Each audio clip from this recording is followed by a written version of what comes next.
শ্রীল প্রভুপাদ। প্রভু একমাত্র প্রভু হচ্ছেন কৃষ্ণ, ব্রজেন্দ্র নন্দন, শ্যাম সুন্দর, যশোদানন্দন, রাধা রমন। তিনি আরাধ্য দেব, তিনি প্রভু, তিনি ঈশ্বর, তিনি সমর্থ।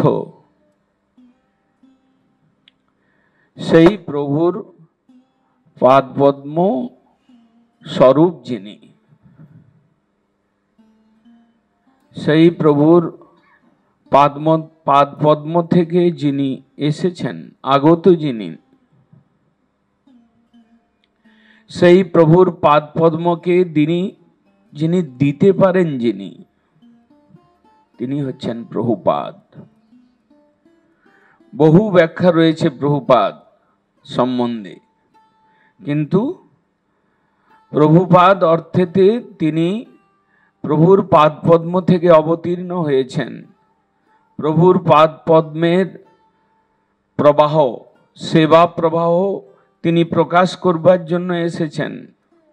প্রভুর পাদপদ্মের স্বরূপ যিনি স্বয়ং প্রভু পাদপদ্ম স্বরূপ, যিনি প্রভুর পাদপদ্মের শোভা বর্ধন করেন, তিনি শ্রীল প্রভুপাদ।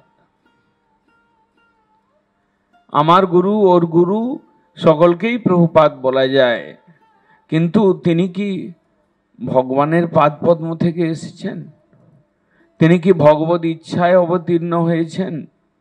তিনি কি ভগবানের পাদপদ্মের সেবা সৌষ্ঠব নিজের জীবনে আচরণ করে দেখিয়েছেন? তিনি কি ভগবানের পাদপদ্মে পৌঁছে দেওয়ার মতো যোগ্যতা, তার কার্যাবলী, সেই ক্ষমতা তার রয়েছে? তাহলে তিনি প্রভুপাদ।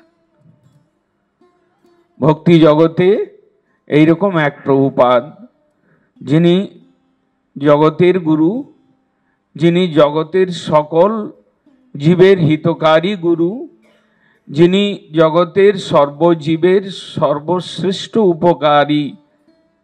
উপকার করেছেন, তিনি হচ্ছেন শ্রীল প্রভুপাদ ভক্তি সিদ্ধান্ত সরস্বতী ঠাকুর। শ্রীল গুরু মহারাজের ভাষায় তিনি স্বয়ং কৃষ্ণ। কৃষ্ণই এসেছিলেন কৃষ্ণকে দেওয়ার জন্য। প্রভুপাদ তার যে রূপ, তার যে গুণ, তার যে প্রভাব, সেটা ভগবানের থেকে কোনো অংশে কম ছিল না। যদিও তিনি দাস অভিমানী, যদিও তিনি রাধা দাসে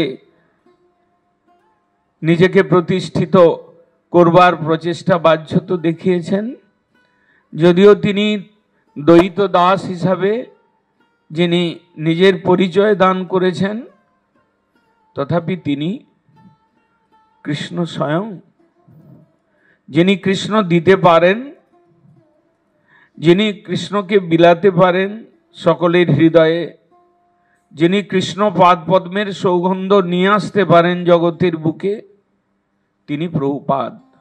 তিনি একজনই, সেই ভক্তি সিদ্ধান্ত সরস্বতী প্রভুপাদ। ভক্তি জগৎকে নন্দিত করেছেন যিনি, ভক্তিবিনোদ ঠাকুরের ধারাকে সম্যক রূপে সংরক্ষণ করেছেন যিনি বিশুদ্ধ ভক্তির প্রকাশে জগৎকে আলোকিত করেছেন যার প্রভাব আজও বিশ্বব্যাপী, যার প্রভাব লক্ষিত হচ্ছে, সেই প্রভুপাদ। তিনি মহান মহীয়সী, তিনি জগৎগুরু, তিনি আমাদের প্রাণনাথ। তার বংশে আমরা জন্ম, তার স্থানে আমরা অবস্থান করছি, আমাদের আবাসভূমি তার প্রকটিত। ভাবতে অবাক লাগে, অথবা নিজের ভাগ্যের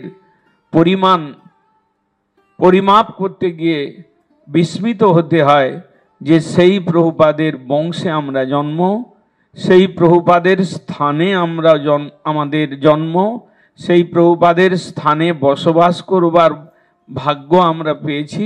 সেই প্রভুপাদের জন্মতিথিকে উৎসব করে হোক, সেই প্রভুপাদের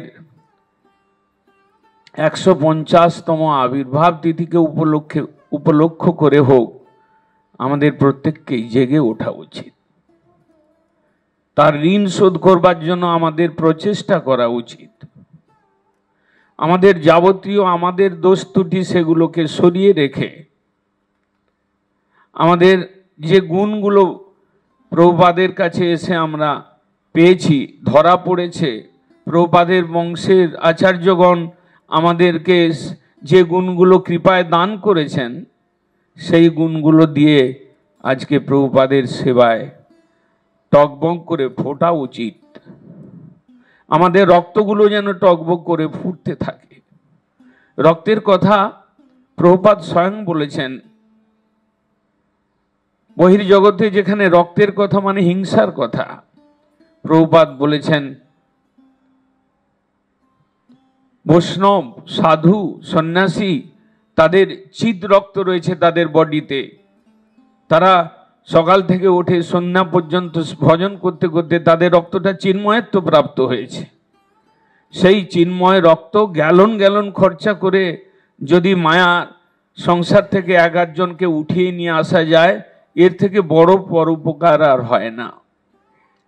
সেই প্রভুপাদের বাণী স্মরণ করে, প্রভুপাদের গৃহে থেকে, প্রভুপাদের বংশে সন্তান বা পুত্র বা পপত্র হিসাবে নিজেকে চিন্তা করে আজকে আমাদের জ্বলে ওঠা উচিত। আমাদের শ্বাস প্রশ্বাসের মধ্যে যেন প্রভুপাদ বেরোতে থাকে। আমাদের কর্ম ক্ষমতার দ্বারা যেন প্রভুপাদ নন্দিত হতে থাকেন। আমাদের সঞ্চিত অর্থ, আমাকে দেওয়া প্রণামী, ওগুলো যেন প্রভুপাদের মহিমাকে মহিমান্বিত করবার জন্য বিন্দু বিন্দু ক্ষুদ্র ক্ষুদ্র ভাবে সেটা যেন প্রভুপাদের সেবায় অর্পিত হয়। এটাই আমাদের ভাগ্যের কথা হবে।